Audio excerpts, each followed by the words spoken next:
Hey! On se retrouve aujourd'hui dans une vidéo super chill que je n'ai absolument pas préparée. En fait, j'ai de plus en plus envie de faire ça. Je vous le dis depuis le début de l'année et je suis contente de voir que j'y arrive. De faire de plus en plus de vidéos juste où j'ai envie de comme parler avec des copines et vous raconter des trucs. Bref, aujourd'hui, vous l'avez vu dans le titre, on va parler de ce livre-là qui est Glucose Révolution. Enfin, faites votre Glucose Révolution de Jessie Inchauspé. J'ai terminé ce livre. J'ai commencé à appliquer les conseils qu'il y a dans ce livre depuis 2 semaines et en fait je vois déjà des effets et je trouve ça assez dingue, donc j'avais envie de vous en parler. Comme cette vidéo n'est pas préparée, j'ai pas fait un résumé à proprement parler, tout ça, j'avais juste envie de partager mon ressenti sur cette première lecture. Je sais déjà que c'est un livre que je vais relire et c'est un sujet dont je vais vous reparler dans l'avenir puisque je compte faire plusieurs vidéos sur ce sujet-là, vous raconter mon évolution par rapport à ça, qu'est-ce que ça a changé dans ma vie, etc. Ce livre pour moi c'est un peu le livre de l'espoir. Parce que vous savez qu'en 2022, j'ai pas réussi à tenir mes bonnes résolutions, de reprendre vraiment ma santé en main, que ce soit niveau sport, niveau alimentation et tout ça. Et j'ai vraiment du mal à trouver quelque chose qui me correspond. J'ai envie de perdre du poids, ça je vous en parle depuis 3 ans maintenant. Ouais, c'est ça, depuis au moins 3 ans. En réalité, ça fait plutôt 5 ans que j'ai envie de perdre du poids. Et j'y arrive pas, j'y arrive un peu, mais... J'ai perdu du poids depuis que je voulais perdre du poids, mais sauf qu'après ça stagne. Et en fait, je fais pas partie des gens qui pensent que faire un régime, c'est viable sur le long terme. Alors je m'explique. Je sais qu'il y a énormément de gens à qui ça fait du bien et sur qui ça marche aussi. Et bien sûr, si j'avais une amie qui faisait un régime, j'irais pas lui dire ça sert à rien ou quoi. Bien sûr que non. Je serais toujours encourageante et il faut faire ce dont on a envie et ce qui est bon pour nous, même si c'est sur l'instant. Donc quand je vois quelqu'un faire un régime, se restreindre et tout ça, je peux que l'encourager, espérer que ça marche pour lui, mais je vais essayer de parler pour moi, même si évidemment que j'ai tendance à penser que ce qui est valable pour moi est valable pour beaucoup de gens, mais peut-être que je me trompe, mais bref. En fait, moi je suis persuadée que tout ce qui se fait dans la contrainte, dans la restriction, quand on s'opprime nous-mêmes, sur la nourriture ou sur autre chose, je suis persuadée que ça ne peut pas marcher sur le long terme. Je pense que l'être humain a un besoin fondamental de plaisir, de liberté, d'être lui, et que tout ce qu'on vient se mettre comme ça de l'extérieur pour se compresser, je pense pas que ça puisse marcher sur le long terme. Donc évidemment que la solution paraît simple, c'est juste qu'il faut prendre des bonnes habitudes au quotidien, y trouver du plaisir et voilà, et vivre toute sa vie comme ça. Mais moi quand je fais ça, je mange beaucoup trop riche, beaucoup trop gras, beaucoup trop sucré.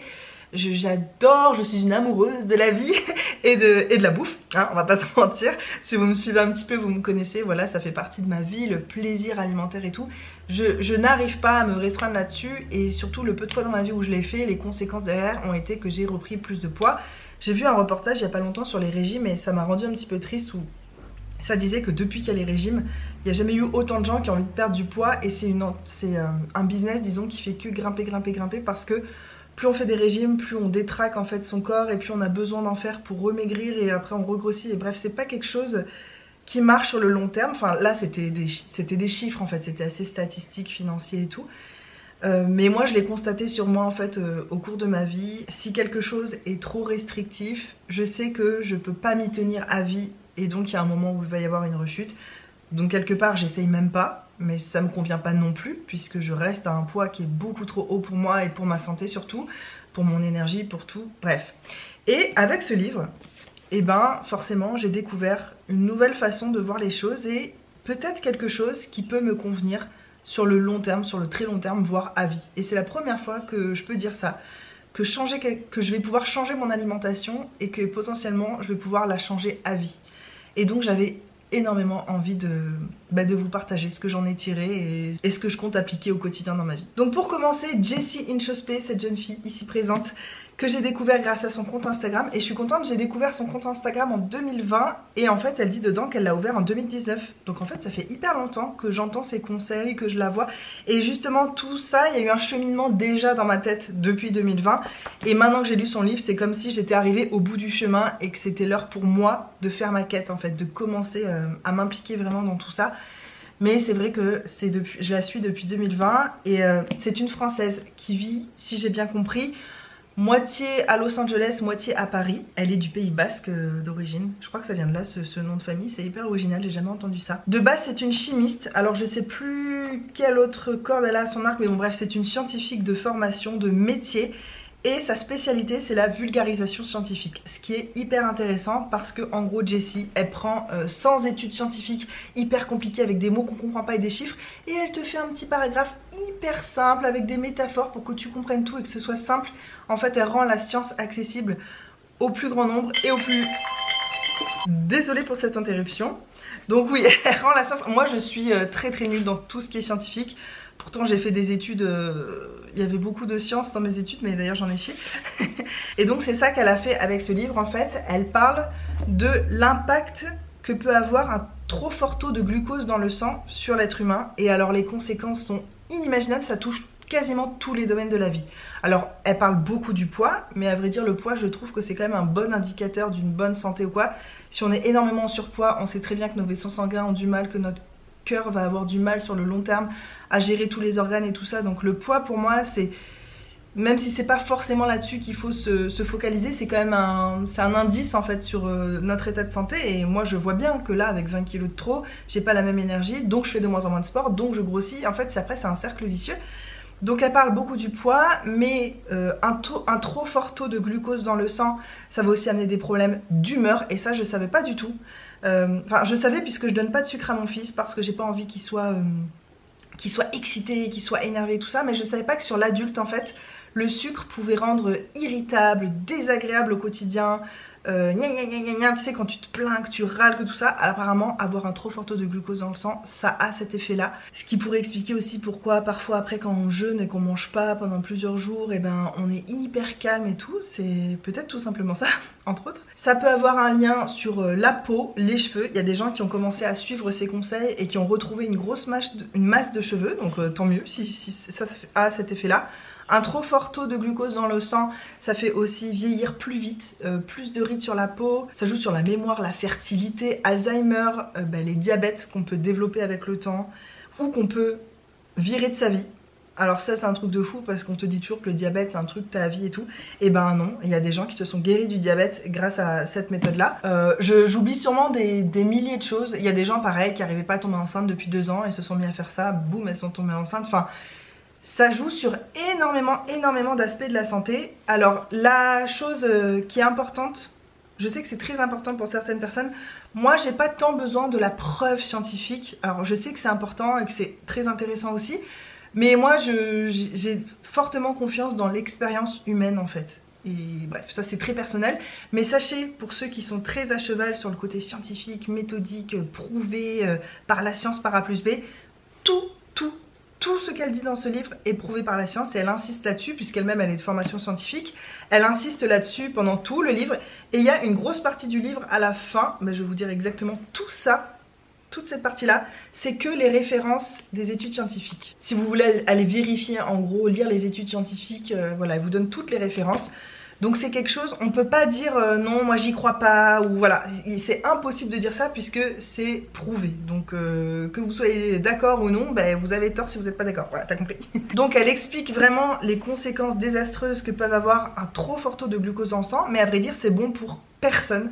Ça peut être pour plein de raisons différentes et on va pas tous réagir pareil à un pic de glucose dans le sang. Moi je sais par exemple que je suis pas une personne... irritable, stressée, anxieuse, énervée. J'ai pas tous ces sentiments-là, je m'encombre pas avec tout ça dans la vie, donc moi c'est pas ça. Mais par contre elle parle de fatigue et de surpoids, moi c'est clairement les deux choses qui m'intéressent avec cette méthode-là à soigner. Et bien sûr si je peux m'éviter d'avoir Alzheimer dans quelques années et juste d'être plus en forme, voilà.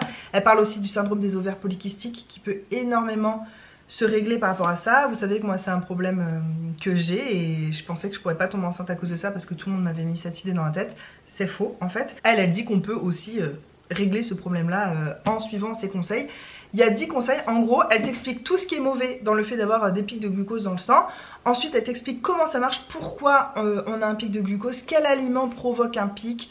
Et ensuite tout le principe de ce livre, ça va être de te donner les clés pour éviter les pics dans ton sang, pour lisser la courbe de ta glycémie. Voilà, c'est ça le terme exact.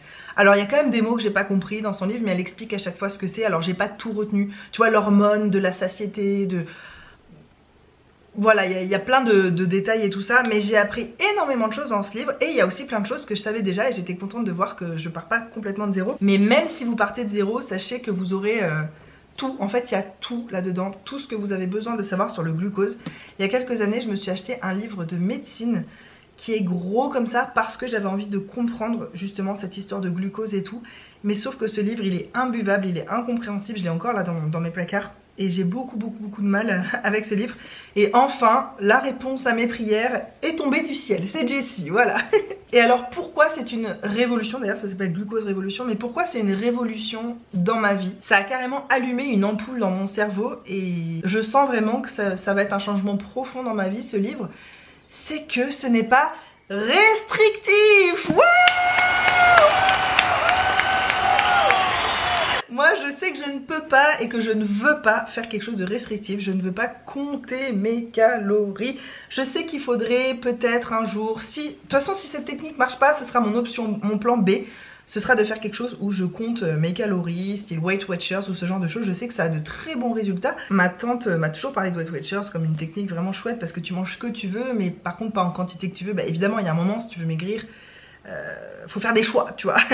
Mais là, ce qui est génial, c'est que tu peux manger toutes les choses que tu aimes et juste en changeant l'ordre dans lequel tu manges ces choses-là au cours de ton repas, ça va avoir un impact totalement différent sur ton corps. Et ça c'est quelque chose que j'ai vraiment appris avec ce livre, j'avais aucune idée que c'était possible. Ils ont pris des personnes, donc dans certaines études scientifiques, mais ça a été vérifié sur des centaines de personnes, ils ont pris des personnes d'âge similaire, de morphologie similaire, de génétique similaire ou j'en sais rien, et en fait ils leur ont fait manger le même nombre de calories, mais sauf que le repas n'était pas mangé de la même façon, enfin dans le même ordre. Et ben il y en a qui ont pris du poids, il y en a qui ont perdu du poids. Et ça pour moi ça a été ah oui en fait c'est pas les calories qui font le poids. Et elle insiste là-dessus dans son livre, elle dit en fait on est trop formaté par tout ce qu'on a entendu toute notre vie, ah ça c'est moins calorique, ça c'est plus calorique, là ça fait trop de calories. Et en fait elle dit il faut laisser tomber ça, les calories ça ne veut rien dire, à calories égales, tu vas pas du tout... Enfin, ton corps va pas du tout réagir de la même façon.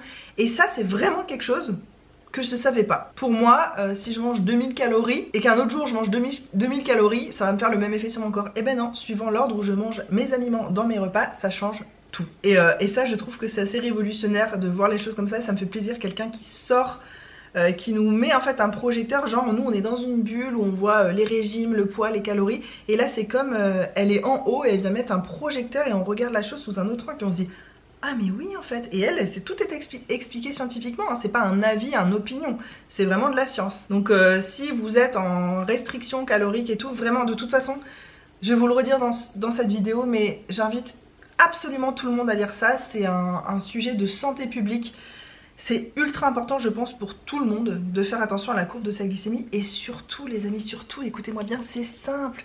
C'est que des choses très simples et c'est vrai que la solution la plus efficace, c'est souvent la plus simple dans tous les domaines. Et ben là, c'est le cas. Donc, elle donne 10 conseils. Je vais carrément reprendre les 10 conseils et après, je vous ferai un petit résumé rapidement sur chaque. Conseil numéro 1, et c'est vraiment le plus important il me semble, mangez vos aliments dans le bon ordre. Donc, quel est le bon ordre quand on mange un repas? C'est de manger d'abord des fibres, ensuite les protéines et les graisses et enfin les glucides, donc les féculents et si tu manges du sucre rapide et tout ça, à la fin, en dessert en gros. Il faut jamais manger un glucide sur un estomac vide et moi c'est quelque chose que j'ai fait toute ma vie.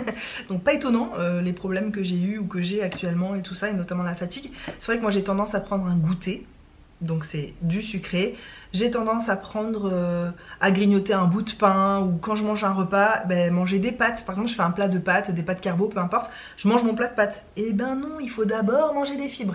Je vais pas vous expliquer les raisons scientifiques parce que tout est dans le livre et que je vais pas raconter tout le livre non plus.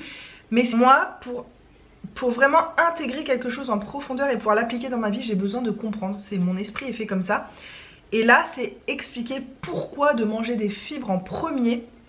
Pourquoi quand c'est ça qui arrive en premier dans ton tube digestif, ça change tout l'impact que ce que tu vas manger derrière va avoir. Et c'est vrai que du glucide, ça se digère, ça va tellement vite que ça va, en fait le glucose est extrait, va très vite dans le sang et t'as un fort taux de glucose dans le sang, t'as un pic et donc quand ça retombe t'es fatigué, plus tous les problèmes de santé que j'ai évoqués avant. Alors que quand les fibres passent en premier, c'est tellement lent à passer les fibres que les glucides vont arriver derrière, vont passer tout doucement et donc le corps va avoir le temps de puiser tout doucement le glucide et ça va pas arriver tout d'un coup. Bon, j'ai essayé d'imager mais je suis très nulle. Je ne suis pas une vulgarisatrice scientifique, hein, comme vous pouvez le voir. Vulgarisatrice? Vulgarisateuse? Donc ça c'est quelque chose, je vous en ai parlé dans des vlogs mais même en début d'année avant de lire son livre parce que je l'avais pas encore, j'avais commencé à faire ça, même au petit déjeuner, j'essayais de manger quelques rondelles de concombre et tout ça. Alors après sur la quantité c'est pas très clair pour moi, elle dit peu importe même si tu manges une bouchée de légumes c'est mieux que rien, mais quand même quand tu regardes entre les lignes et tout à un moment elle dit que le mieux quand même c'est que 30% de ton repas ce soit ces légumes de début de repas. Mais ce qui est génial c'est que ça peut être n'importe quoi, ça peut être des poireaux à la vinaigrette, des haricots verts sautés avec de l'ail et du persil, j'adore me faire ça en entrée, du concombre, moi je mange énormément de concombre ou de la salade ou n'importe quel légume compte, même les lentilles ça compte, même les pois chiches ça compte, donc en fait tu manges ça et comme on se disait avec Hugo, ben forcément que tu perds du poids puisque ton ventre est déjà rempli de légumes au moment où tu attaques le reste. Ensuite tu passes aux protéines. Alors moi je suis pas 100% stricte avec ça, c'est à dire que si je mange des pommes de terre sautées, du poulet et de la salade, je vais manger d'abord la salade, ensuite mon poulet, ensuite mes pommes de terre. Mais si je mange une paella ou des pâtes carbo, je vais pas trier les petits morceaux de viande et manger les pâtes en dernier, tu vois, je mange le plat tel quel. Pour moi, tant qu'il y a eu des légumes en début de repas, c'est le principal, c'est ce que j'essaie de garder en tête. Après, je vais pas me prendre la tête outre mesure, comme je vous ai dit, moi si ça prend trop la tête, que ça te restreint, te contraint, que t'es obligé de, au quotidien là, enfin, si c'est chiant, je le ferai pas, je me connais. Donc voilà, ça c'est le premier conseil et que je trouve tellement facile à appliquer au quotidien. Et je trouve que le bon côté de ce conseil-là, elle le dit pas comme ça parce que je pense que ce serait un peu infantilisant de dire ça, mais je pense que ce conseil va surtout aider beaucoup de gens à intégrer des légumes dans leur quotidien, alors qu'il y a énormément de gens qui mangent pas de légumes, mais si vous saviez, des gens leur repas c'est un steak, du riz, le soir c'est des pâtes, du jambon, et en fait il n'y a pas eu de légumes, il n'y a pas eu de fibres de la journée. Donc ça c'est très mauvais pour la santé, outre le glucose, hein, même sans parler de tout ça, manger des légumes c'est extrêmement important. Et je pense que quand tu as la volonté vraiment de lisser la courbe de ta glycémie, d'être en meilleure santé, forcément tu vas suivre ces conseils, tu vas ajouter des légumes à ta vie et quel que soit l'ordre dans lequel tu manges, même limite, ça va forcément te faire du bien. Donc c'est ça, ça force à manger plus de légumes et ben vous savez quoi, c'est fou aussi, mais le matin, quand j'ai pas envie de manger des légumes pour commencer ma journée et tout, quand j'en ai pas envie, au fond c'est que j'ai pas faim et donc je zappe le petit-déj, je ne mange pas le matin. Ça... Moi je suis pas en croissance, je suis un adulte, c'est pas grave si je saute un repas, je pense que c'est très important d'écouter sa faim. C'est quelque chose que j'ai perdu avec les années, que j'ai rarement su faire finalement quand j'y repense au cours de ma vie parce que je suis tellement gourmande que j'écoute plutôt ma gourmandise. Mais il y a des matins, j'ai tellement faim, je suis heureuse en fait de manger mes légumes. Parfois je me fais rôtir, en fait c'est ça aussi, ça me donne des nouvelles idées de recettes et il y a toujours des légumes de près au frigo, ça c'est nouveau aussi. Par exemple je me fais rôtir des choux-fleurs avec des épices, des herbes, un peu de beurre et tout au four dans un plat, tout simple mais c'est hyper simple à faire. J'ouvre un sachet de chou-fleur surgelé, je balance mes épices, mes trucs dessus, je mets ça au four. Quand c'est un petit peu rôti, tout ça avec de l'huile d'olive machin, et ben j'en mange le matin, j'adore ça, même froid j'adore ça. Après je mets ça au frigo et voilà, donc les matins où j'ai très faim, je suis ravie de manger mes légumes et puis derrière je vais essayer de manger un œuf, de manger une tartine avec du beurre ou voilà, j'essaie de manger salé. Très important, je crois que le conseil vient plus tard, mais c'est important de commencer sa journée par du salé. Et bah voilà, en fait ça m'a réconnecté avec ma vraie faim, parce que quand t'as vraiment faim, mon père m'a toujours dit ça au cours de mon enfance, si t'as vraiment faim, t'es prêt à manger n'importe quoi. Parfois je disais j'ai envie de Nutella ou d'un truc, j'ai faim, et mon père me disait est-ce que là tu pourrais manger un bol de riz nature? C'est sa référence à mon père. Et je disais non, il disait c'est que t'as pas faim. Toujours. Mais c'est ça, en fait le matin, si je suis contente que j'ai envie de manger mes légumes, c'est que j'ai vraiment faim. Et sinon, je zappe le petit déj puisque j'ai pas envie de commencer ma journée par du sucre, sachant tous les effets néfastes que ça peut avoir. Alors là je vous ai parlé des effets néfastes sur le long terme, la prise de poids, la fertilité, Alzheimer, les diabètes et machin, mais aussi au court terme, les coups de fatigue, le fait d'avoir envie de faire la sieste après manger le midi, tout ça, c'est très impacté par le glucose. Conseil numéro 2, ajoutez des légumes en entrée de tous vos repas. Attendez, je vais juste vous montrer une page pour vous montrer comme ça explique comment elle fait des métaphores hyper simples. Là, elle a dessiné un lavabo pour faire comme si c'était votre estomac, votre intestin et qu'est-ce qui se passe quand tu mets tel aliment en premier, tel aliment en premier. Voilà, c'est très imagé, c'est très simple, vraiment c'est accessible à tout le monde même si vous n'avez aucune formation scientifique. C'est très très simple. Donc ajoutez des légumes en entrée de tous vos repas. Ok, d'accord. Donc ça je vous en ai un peu parlé. Conseil numéro 3, cessez de compter les calories. Ça je sais que ça va pas être forcément facile pour tout le monde parce que c'est tellement un réflexe de se dire que pour maigrir il faut compter ses calories. Après je pense que si vous êtes vraiment dans un cheminement de compter vos calories et tout, c'est pas la peine peut-être d'arrêter. Peut-être que vous pouvez appliquer ces conseils en plus. Parce que tes calories, une fois que tu les as devant toi dans ton assiette, tu peux toujours changer l'ordre dans lequel tu les manges quoi. Je pense que ça peut faire un bon coup de boost au cours d'un régime et tout ça. Donc voilà, cessez de compter vos calories. Elle t'explique par A plus B pourquoi ça ne veut rien dire les calories. Conseil numéro 4, lissez la courbe de votre petit déjeuner. Donc ça, c'est une erreur que j'ai fait toute ma vie, que vous m'avez vu faire toute ma vie. J'ai toujours mangé bu des smoothies de fruits frais le matin en me disant c'est excellent pour la santé. En fait, j'avais pas 100% tort. C'est excellent de manger des fruits, de boire des fruits et tout. Mais je devrais pas le faire sur un estomac vide parce que c'est un shoot de sucre. En fait, je savais que les fruits, ça crée un pic de glucose dans le sang, mais j'avais pas compris que c'était au même point que le sucre de canne, le miel et tout. En fait, tous les sucres se valent. Moi, j'étais persuadée que les fruits, c'est mieux. Bon, j'avais pas tort à 100% puisque les fruits, c'est mieux. Elle dit qu'un fruit, c'est le meilleur sucre qu'on peut manger si on le mange en entier. Mixé, c'est vrai que c'est un peu moins bien, même si moi, c'est mixé grossièrement. C'est pas du jus, quoi. C'est quand même, il y a quand même des fibres et tout, mais c'est vrai que quand tu manges un fruit entier, t'as toutes les fibres. Et comme on l'a vu juste avant, les fibres, ça aide pour le pic de glucose. Mais un fruit, ça se mange en fin de repas et ça, j'avais 100% tort parce que moi, je pensais que mon corps allait mieux profiter des vitamines et de tout ça si je mangeais ça en premier. Donc pour elle, le fruit, ça doit rester quelque chose qu'on mange en dessert ou même en dessert du petit déjeuner. Si à ton petit déjeuner, mettons, tu manges une poignée de chou-fleur grillé, ensuite tu te manges un œuf au plat, une tartine de beurre, à la fin, tu te manges une mangue, une pomme, un fruit. Et voilà, et ça aura pas d'impact en fait sur ta glycémie. Mais moi je mangeais tout ça avant, donc c'est quelque chose que je ne fais absolument plus. Pareil, les pâtes à tartiner le matin, j'ai complètement arrêté. Je crois que je l'ai fait une fois en 2 semaines. À la fin de mon petit déjeuner salé, j'avais hyper envie de pâtes à tartiner, je me suis fait 1 ou 2 tartines de Nutella quoi. Enfin c'était pas du Nutella mais t'as compris. Donc c'est ultra sucré mais c'est à la fin du petit déj, donc ça n'a absolument pas le même impact dans le sang. Conseil numéro 5, mangez n'importe quel type de sucre, ils se valent tous. Donc c'est ce que je vous disais juste avant. Et elle dit tant qu'à faire, puisque tous les sucres ont le même impact sur le glucose, fais-toi plaisir, mange le sucre qui te plaît. Te dis pas je vais manger un ananas, ça va être mieux que de manger un Twix. En fait c'est sûr que l'ananas, il y a des fibres, que ça t'apporte des vitamines, que voilà, il y a plein de choses mieux bien sûr. Mais là, elle parle juste du point de vue du glucose, du pic de glucose dans le sang, c'est pareil. Donc, mange un peu ce qui te fait plaisir quoi. Et c'est ça qui est bien, que j'adore avec ce livre, c'est ne te prive pas. Voilà, c'est tout ce que j'avais besoin d'entendre. Conseil numéro 6, choisissez un dessert plutôt qu'un goûter sucré. Mais en fait, je vous ai déjà un peu tout dit, je crois. C'est quelque chose que je fais aussi. Avant, j'étais persuadée que je mangerais moins de sucre en mangeant mon sucre au goûter. En fait, ce que je faisais, c'est que je mangeais mon repas de midi et je me disais, plutôt que de manger un dessert plus un goûter, je vais manger qu'un goûter. Comme ça m'enlève une dose de sucre dans la journée. Ça, c'est quelque chose que je fais depuis plusieurs années, pensant que c'était bien. Donc, je mange du sucre, on va dire, longtemps après mon repas, parce que nous, on mange très tôt le midi, vers 11h, 11h30. Donc, je mangeais mon sucré vers 14h, tu vois, plusieurs heures plus tard. Et souvent, quand j'y repense, vers 17h, je remangeais un petit truc sucré. Et là, j'ai eu l'explication. Avec le sucre qui fait comme ça dans mon sang, au moment où ça redescend, c'est là que tu as des fringales, des coups de fatigue et tu remanges du sucre pour remonter, mais en fait après c'est sans fin. Et ça fait monter ton insuline dans ton sang et avoir trop d'insuline, c'est un signe vraiment de mauvaise santé aussi et c'est ça qui va engendrer beaucoup de problèmes de santé ensuite. Bref, donc maintenant, je mange mon repas le midi et je mange mon dessert et je peux vous dire que je ne loupe jamais ce moment parce que je me dis, si je veux manger du sucré, c'est maintenant, c'est pas dans 2h, 3h, 4h. Et je mange de la glace, des magnums, crêpes au Nutella, mousse au chocolat, enfin je mange tout ce que j'ai envie, c'est mon dessert, voilà. Bon souvent après un gros repas aussi, il faut dire que t'en manges moins que quand tu manges au goûter. Moi c'est vrai que quand je prenais un goûter sucré, j'étais capable de manger des grosses quantités, alors que quand c'est à la fin d'un repas, forcément ton estomac est plein, donc t'as pas une place illimitée quoi. Je reviens juste sur le petit déj vite fait, parfois j'ai une faim, tu vois, je sens mon estomac qui gargouille un peu et tout, mais j'ai pas non plus assez faim pour manger des légumes, me faire un tas de trucs.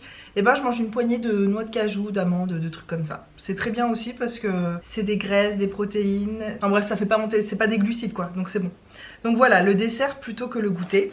Et je fais ça maintenant, ce qui fait que je mange plus à l'heure du goûter et j'ai absolument pas de fringales jusqu'à mon repas du soir et ça me change la vie.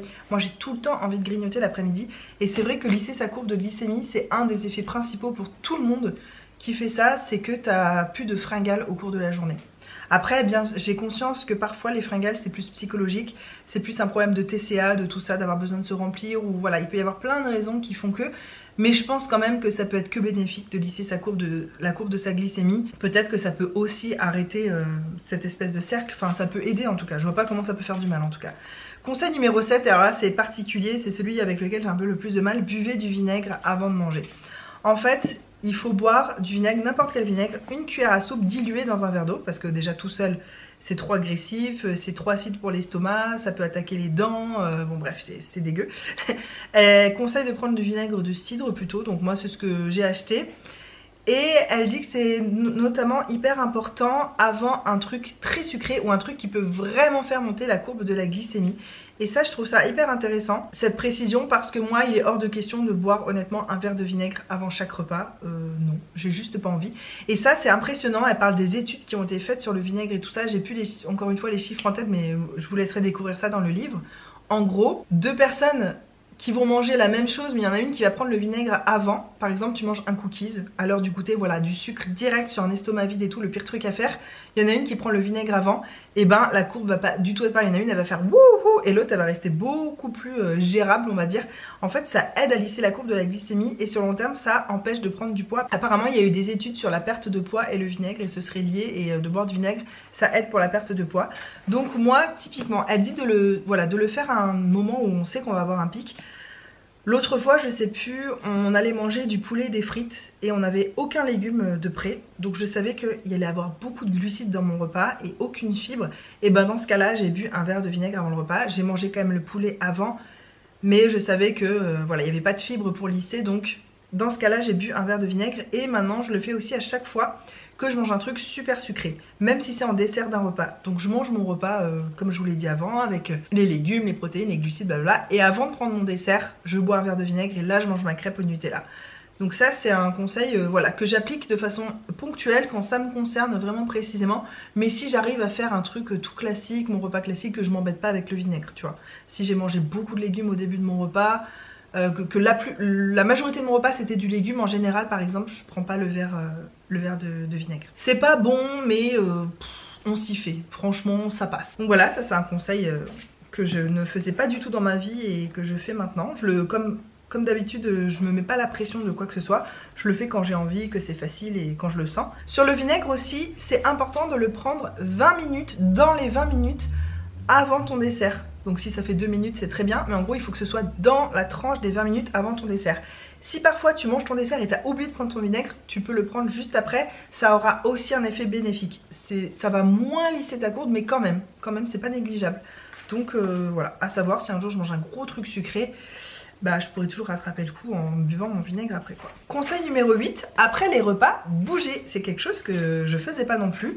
Et en fait, ils ont fait des études et c'est vrai que quand tu manges par exemple un truc sucré ou quoi, si tu vas marcher pendant 10 minutes après, je crois que c'est le temps minimum pour que ça fasse de l'effet. Et ben ça lisse ta courbe, la courbe de ta glycémie. Et alors maintenant on fait ça avec Hugo. On mange notre repas, si on mange un truc méga sucré, genre Nutella et tout, je bois mon verre de vinaigre et après on va marcher 10 minutes dans la rue. Mais quand je vous dis 10 minutes, on regarde l'heure, hein. On marche 5 minutes et au bout de 5 minutes on fait demi-tour et on marche que 10 minutes. Mais elle dit que par exemple si tu es dans un contexte où tu peux pas marcher, que tu es au bureau, au travail ou quoi, tu peux faire des squats. Elle dit tu t'enfermes dans les toilettes, il y a un nombre de squats ou je sais pas, tu fais une vingtaine de squats ou quelque chose comme ça. Et en fait ça s'est expliqué hyper simplement encore une fois. Et voilà, moi quand on m'explique et que je comprends, et ben je suis plus enclin à le faire, tu vois. En fait, c'est que le glucide, quand il est dans le sang, il sert à rien parce que tu t'assois par exemple après ton repas, il stagne, donc ça fait monter ton insuline et tout ça et tout ce qu'on a vu avant. Mais quand tu marches, tes muscles en ont besoin et les muscles vont toujours prendre en priorité le glucide qui est dispo facilement dans le sang. Décidément. Allô? Encore désolé. Donc oui, les muscles vont toujours choisir le sucre le plus disponible. C'est pour ça que ça met du temps parfois à faire fondre sa graisse quand on fait du sport. C'est qu'il faut ne plus avoir de glucose dans le sang. Bon, j'imagine que je dis pas les trucs parfaitement comme il faut, mais vous comprenez dans l'image générale. Quand il n'y a plus rien dans le sang, ben là il va puiser les graisses et transformer les graisses en glucose pour les consommer. Et ça c'est aussi un processus qui se fait moins bien à force d'avoir trop d'insuline dans le sang.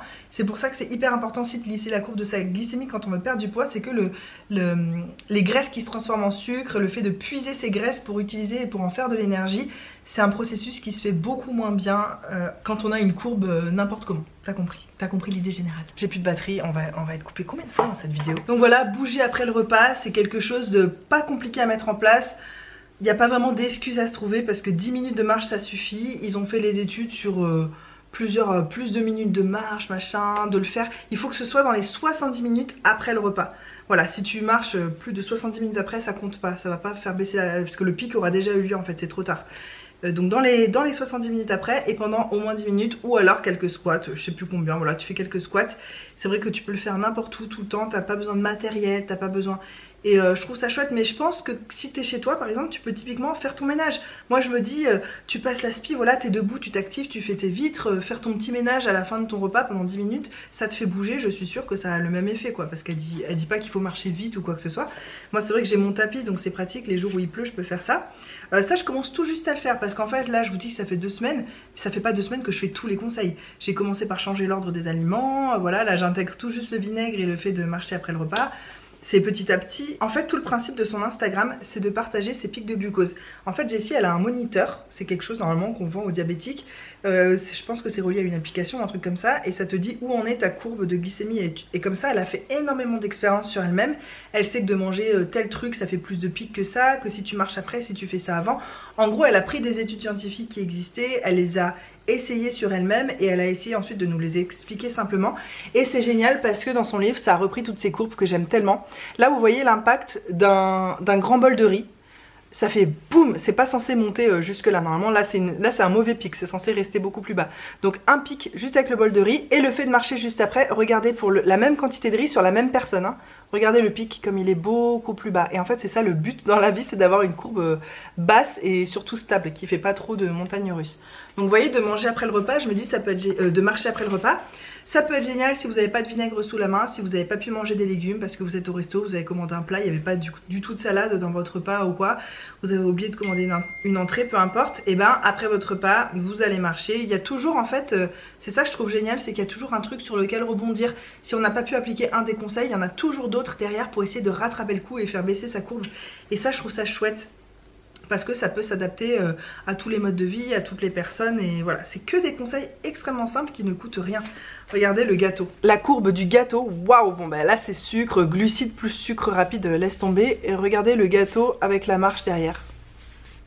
C'est fou hein. Juste de marcher, juste après manger, ça fait ça. Là il y a le cookies. Le pic ça fait ça. Et là il y a le vinaigre et 50 squats. C'est quand même beaucoup. En même temps tu muscles tes fesses, hein, c'est bien aussi. Donc voilà le pic qui est quand même beaucoup plus bas. Bref, voilà, c'est énormément d'images, de graphiques pour nous aider à comprendre, de métaphores. Et ça, j'adore. C'est très simplifié. Conseil numéro 9, si vous devez grignoter, optez pour le salé. Donc là, elle donne aussi plein d'idées de qu'est-ce que vous pouvez grignoter. Voilà, donc c'est ce que je vous disais, il ne faut pas manger du sucre ou du glucide sur un estomac vide. Moi, j'étais persuadée que manger une tranche de pain... tu vois, sans rien dessus et tout, ça faisait rien en fait, tu vois. On a besoin de glucides pour vivre, tu manges du glucide, bon, mais en fait, sur un estomac vide, ça fait des dégâts. Conseil numéro 10, habillez vos glucides. Et ça, en gros, c'est pour dire que quand tu mets du gras ou des protéines sur des glucides, et ben le pic est moins gros. Par exemple, si tu manges un bol de riz, on a vu le pic, ah, il y a un chat qui vient ici. Mais si tu manges un bol de riz avec de l'huile d'olive par exemple à l'intérieur, ou si sur ta galette de riz, les galettes de riz, ça j'ai toujours su, hein, c'est un indice glycémique, ça monte et tout ça, mais sur ta galette de riz, si tu mets du beurre ou du beurre d'amande ou quelque chose, et ben ça réduit le pic. Et voilà, en gros il faut habiller ces glucides, il faut leur mettre le mieux le matin par exemple, c'est de se faire un œuf au plat ou du jambon, du fromage, des choses comme ça et de manger ta tranche de pain après, ou tu peux même mettre dessus, hein, ça va quand même lisser. Le pain complet, ah ouais, ça fait monter, mais avec du beurre de cacahuète, hop, voilà. Ou manger de l'avocat avec ton riz ou des choses comme ça. Donc voilà, c'était le dernier conseil. À la fin, elle vous donne une journée type qu'elle fait. Elle vous apprend aussi à lire les étiquettes. Moi je sais quand même lire les étiquettes, mais j'ai quand même appris des choses. Elle vous dit de calculer le taux de fibres alimentaires par rapport au taux de sucre. Et c'est comme ça que vous pourrez voir si un aliment va faire un pic de glucose ou pas dans votre sang. Bref, c'est un livre bourré de conseils, très pratiques, très concrets, à faire au quotidien, accessible à tout le monde, pas cher.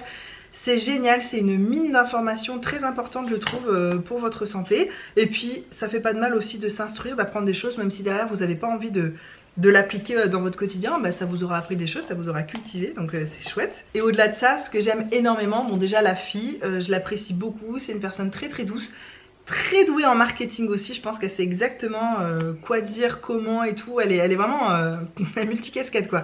La fille c'est une pro de la communication, du marketing et en même temps elle est très forte dans ce qu'elle fait et dans ce qu'elle connaît. Mais ce que j'aime par-dessus tout dans son attitude, c'est ce côté complètement déculpabilisant. Elle dit qu'elle parfois elle fait pas les trucs quand elle est hors de chez elle, que ça arrive, que c'est pas grave. Elle part du principe comme moi qu'un petit pas c'est mieux que rien. Je vous dis toujours ça dans mes vidéos. Un petit pas c'est mieux que rien et c'est ce qu'elle te dit. Même si tu arrives à le faire que de temps en temps, de glisser ta courbe, ça va forcément être bénéfique pour ta santé. C'est obligé, ça peut que être positif. Donc elle dit si parfois t'as vraiment pas envie de le faire, tu le fais pas. Faites les hacks, donc ce qu'elle appelle les hacks, les conseils, en gros appliquez les conseils dans votre vie quand c'est facile de le faire pour vous, que ça vous prend pas la tête, que vous en avez envie. Et moi plus t'as une attitude comme ça de lâcher prise, de liberté, plus ça me parle, plus j'ai envie de le faire en fait. Alors que je vois tellement fleurir des comptes Instagram de nutritionnistes ou de gens qui se prennent pour en tout cas. Ouais, fais ça, mange tant de calories, fais comme je te dis et ensuite tu vas voir, tu vas perdre 20 kilos. Tu sais les mecs un peu agressifs là comme ça, moi ça marche pas du tout ce type de marketing sur moi et ce type d'attitude surtout. Et elle est hyper douce et flexible, elle dit bah fais-le quand c'est facile, tu peux faire comme ci comme ça, si t'arrives pas c'est pas grave.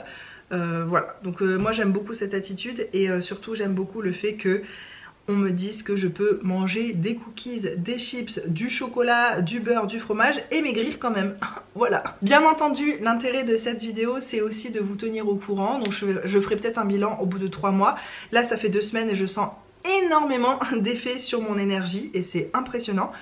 Je sens aussi des effets sur mon sommeil, mais j'ai fait d'autres choses en parallèle aussi pour mon sommeil. Bref, je sens que voilà, que c'est des changements que je vais pouvoir appliquer toute ma vie parce que ça ne me restreint pas, que ça ne me prive pas et que c'est pas grave si un jour j'ai pas fait parce qu'on va au resto et que on nous sert des chips en premier et que voilà, peu importe. Et ça me fait plaisir d'avoir découvert tout ça assez jeune et de pouvoir rectifier le tir de tout ce que j'ai pas fait bien depuis toutes ces dernières années. J'ai toujours mangé beaucoup de légumes, beaucoup de fruits, mais j'ai aussi fait plein de trucs qu'il fallait pas, mais je le savais pas en fait. Donc voilà, je ne m'en veux pas si tu veux, mais j'ai vraiment envie de faire les choses mieux et je vous tiens au courant de ce que ça donnera. Je vous conseille 1000 fois d'acheter ce livre, je vous mets un lien en barre d'infos pour l'acheter, évidemment c'est ni sponsorisé ni quoi que ce soit, bien sûr, j'ai acheté mon livre moi-même. Il coûte 19 € en France et je trouve que ça les vaut largement, je sais que c'est un livre que je garderai toute ma vie, que je vais prêter à toute ma famille. Je l'ai offert en fait à mon beau-frère, donc ma soeur le lit aussi. Je vais le prêter à mes parents, je vais le prêter à un maximum de monde.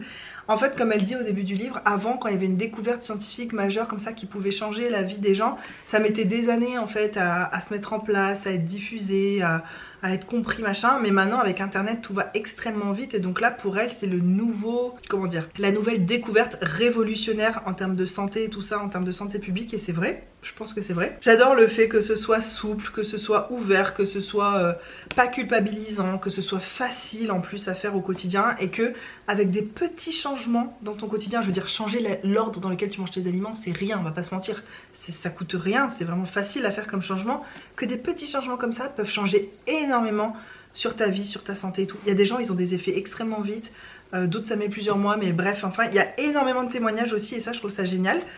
Il y en a aussi beaucoup sur son compte Instagram. Donc son compte Instagram c'est Glucose Goddess. Je vous montre directement comme ça. La déesse du glucose quoi. Voilà, bah, si jamais vous avez lu ce livre, j'espère qu'on en parlera en commentaire. Si vous-même surtout vous appliquez les conseils de ce livre, Dites-moi depuis combien de temps, est-ce que ça a les effets que vous espériez, qu'est-ce que ça a changé dans votre vie. Et si ça vous dit qu'on fasse ce petit chemin ensemble, et ben on le fait ensemble. Vous pouvez vous procurer le livre et franchement il y a énormément d'explications et je suis vraiment persuadée que de comprendre tout ce qui se passe dans notre corps, ça nous aide à faire les meilleurs choix quoi. Donc si ça vous dit de faire ce petit voyage de santé avec moi, et ben je vous invite à le faire, à lire le livre et ensuite on se tiendra au courant. Moi je compte vous faire une vidéo environ tous les 3 mois pour vous tenir au courant de cette évolution, de ce que ça fait. Je vais être 100% transparente, il y a peut-être des choses où ça va pas changer grand chose dans ma vie, d'autres oui. En tout cas je vous tiendrai au courant à 100% et je suis super excitée et vraiment c'est un livre qui m'a redonné de l'espoir parce que je savais pas quoi faire pour ma santé et maintenant pour moi c'est évident, c'est ça que j'ai envie de faire, c'est ça que je veux faire cette année pour ma santé et c'est un peu presque ma dernière chance en fait. Parce que tout est tellement contradictoire sur l'alimentation. Moi je sais énormément de choses parce que c'est un sujet qui m'a toujours passionnée. Mais ça je savais pas et ce que j'aime bien c'est que ça contredit pas des éléments que j'avais avant. Mais je trouve d'ordre général qu'il y a trop de choses qui se contredisent en fait quand on te dit il faut pas manger ça, faut manger comme ça, et keto, et truc, et vegan, et tu sais plus où t'en es et tout. Et là ça dit juste voilà il y a un ordre dans lequel manger les choses mais après tu manges ce que tu veux. Et moi je sais voilà les choix qui sont bons pour ma santé. Parfois je sais que je fais des mauvais choix mais c'est en pleine conscience et ça change tout de savoir que tu choisis quelque chose qui est mauvais pour toi. Je pense que tu vas pas en abuser autant ou tu vas pouvoir rectifier le lendemain ou le repas d'après, enfin voilà. Pour moi c'est important de trouver cet équilibre entre garder le plaisir de l'alimentation, le plaisir de manger, le plaisir de la vie et en même temps faire quand même ce qui est le mieux pour ton corps et pour ta santé parce que notre corps c'est notre vaisseau, on en a un seul et parfois on mise que sur le plaisir et on laisse complètement tomber notre santé. Et je pense que c'est impossible de ne pas le regretter un jour. Je pense que ça te revient comme un boomerang un jour ou l'autre. Et à ce moment-là, c'est triste, il y a des trucs qui sont réversibles, il y a des trucs qui sont pas réversibles. J'ai pas beaucoup parlé du diabète parce que c'est pas un sujet qui me concerne, mais il y a des gens qui se sont complètement guéris de leur diabète avec ça. Elle met des précautions en disant avant de changer votre alimentation et tout ça, voyez tout ça avec votre médecin. Faites ces conseils-là en partenariat avec votre médecin. Il y a des gens, ils ont réussi à réduire leurs médicaments, leurs injections d'insuline et tout ça petit à petit, jusqu'à ne plus prendre de traitement parce qu'ils ne sont plus diabétiques et ça je trouve ça fou. Et en même temps c'est tellement logique, enfin voilà, bref. J'espère que cette lecture vous plaira et vous inspirera autant que moi. Je suis ouverte pour vous en parler, répondre à vos questions et puis qu'on en reparle dans quelques mois ensemble. Je vous fais des énormes bisous et on se retrouve très bientôt dans une prochaine vidéo. Mouah. Mouah.